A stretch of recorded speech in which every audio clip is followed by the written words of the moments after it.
She knows what this is. Take 3. When it comes to relationships, spirituality and religion could be the end all, or the be all. Whether it is or whether it isn't, let's take a firm and fair look at both. But before we get into that, give me the 3 freebies. Like, share, and subscribe. We are your hosts for the Firm and Fair podcast, and we have work to do. Let's get to it. When it comes to religion or spirituality, if this is something that's truly important to you, let's just take a look of how you want to work through these types of interactions when it comes to relationships. When it comes down to it, are you spiritual or are you religious? Spiritual. Yeah, I myself, I'm spiritual. So when it comes to this doesn't actually apply to us, so to speak, but we can actually look at religion and spirituality as one and the same. So the thing is, when it comes to this article, how to manage differences in religious beliefs in a relationship. So, as life becomes more global in scope and many people reject the traditional beliefs of pairing up with others of the same race or creed, Canadians are more often finding themselves in interfaith relationships. Let's just leave Canadians out of this. Let's just make this human based, for the most part. According to a 2011 survey, 4.6% of all common law and married couples were in mixed unions. So the good news is we're no longer focusing on 100% marriages having the same faith. I think that's a good way to look at it. When it comes to religion, how important do you think is it really? How important it is for you, baby? I honestly think it's depending on the person, but to me, not that much. My partner doesn't need to be religious. Yeah. For what it's worth, you have to take this one step at a time. I'm always going to say this. You have to become selfish in order to become selfless. So what does that mean? You have to be selfish to your own religious and spiritual ideals. What you want comes first before anyone else. So let's just say you're an Orthodox Jew and you're only looking to be with only an Orthodox Jew. If that's what you want, by all means, that's specifically what you look for.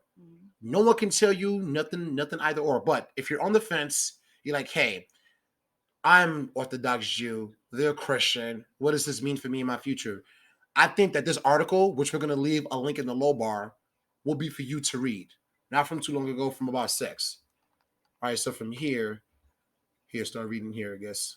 Well, the hope is that interfaith couples share common ground in many areas. A difference in religious beliefs can present a problem down the line. A strong or even moderate religious faith will influence many activities that husband and wife perform jointly. Evelyn Loeffler, director of undergrad studies in economics at the University of Illinois at Chicago, said to the Washington Post. Religion isn't just a church on Sunday, she notes, but also ideas about raising children, how to spend time and money, friendship, professional networks. It can even influence where to live. The disagreements between husband and wife start to add up.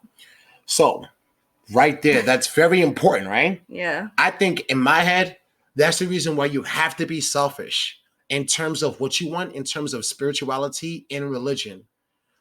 If your partner does not want the same exact thing as you, whether it's we got to be on the same page, we have to have the same holidays, we have to have the same faith, or hey, it doesn't matter whether we have the same faith or not, I support you no matter what, you're going to have a bad time. That's what they're saying in little to no words. Be on the same page in terms of spirituality and religion. That's the firm and fair take right then and there. We don't even have to go further than that, but hey, just to help you out, let's read a little bit further, maybe come up with a few ideas. Continue, baby. But these differences, whether they're between two people or different faiths or an atheist and a believer, don't need to be a relationship pitfall, says relationship expert April Mancini. Okay. She offers some tips to ensure differences in religious belief doesn't get in the way of a healthy relationship. I like that. The reason why I like that, though, is because, hey, not everything is black and white when it comes to this. I've actually read stories on Reddit myself, with couples of different faiths trying to find their way. Hell, you're confused, you're trying to find your way. The firm and fair approach is to take it one day at a time, move specifically how you and your partner want to move. But hey, I'm going to continue reading from here. You'll take the next one. So another way to kind of discuss it is it starts with respect. So the most important asset in an interfaith relationship is respect, Massini says.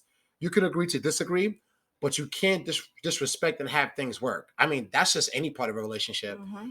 Acknowledge your religious differences and have open conversations about them throughout your relationship, but always respect each other's religions. Exactly. I would say that if you're going to be with the person, you would at least want to respect their choice Yeah. of the religion. Your personal opinion of the religion really doesn't matter. What's your take on it? I mean, if you're gonna be with somebody of a different religion anyway, like that respect has to come forthcoming, like on top, because that's going into a venue where you're not comfortable with, or you may not know certain things, but you have to have that respect to kind of just take that as it is. And even further, read it from here. The same goes if one member of the couple is religious and the other isn't. If you can't respect someone's faith, that will inevitably spell trouble for the relationship, especially since deep spiritual people attached a part of their identity to their religion. Absolutely. So, we'll go with this last thing that you see on the screen, but then take it from there. But yeah, this case goes in pointedly. Like even religion or as any other part of their lives, you have to respect what they want to do. If for some reason you yourself can't respect it, it's a good chance you can't respect that person. Mm-hmm. Is what you're actually communicating to them. Being that you can't even respect what they want to do, you can respect what they want to do. That's a part of them. That means you don't respect a part of them. And I don't think you want to be in a relationship where you have even 1% disrespect in any capacity.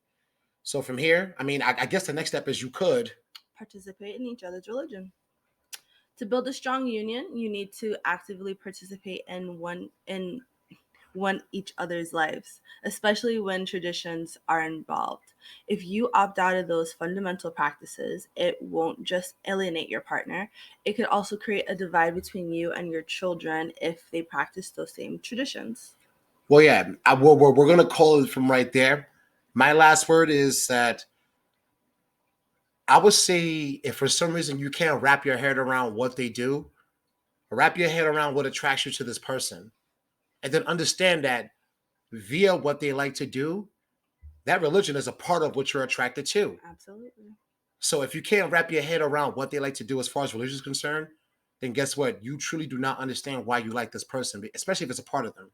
What's your last word, baby doll? Last word, just to piggyback off of what you said, you can't if you can't separate that person from their religion, then maybe being with that person isn't the best move, because that's who they are. It's like the article said, some people really do identify with their religion. Yeah, exactly. But if you're this far in the Affirmative Fear podcast, just know that we're actually very close to the end.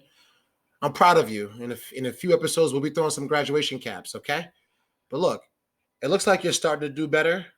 You're doing better. I'm doing better. We're all going to do better. If this is the Affirmative Fear podcast, and we're out.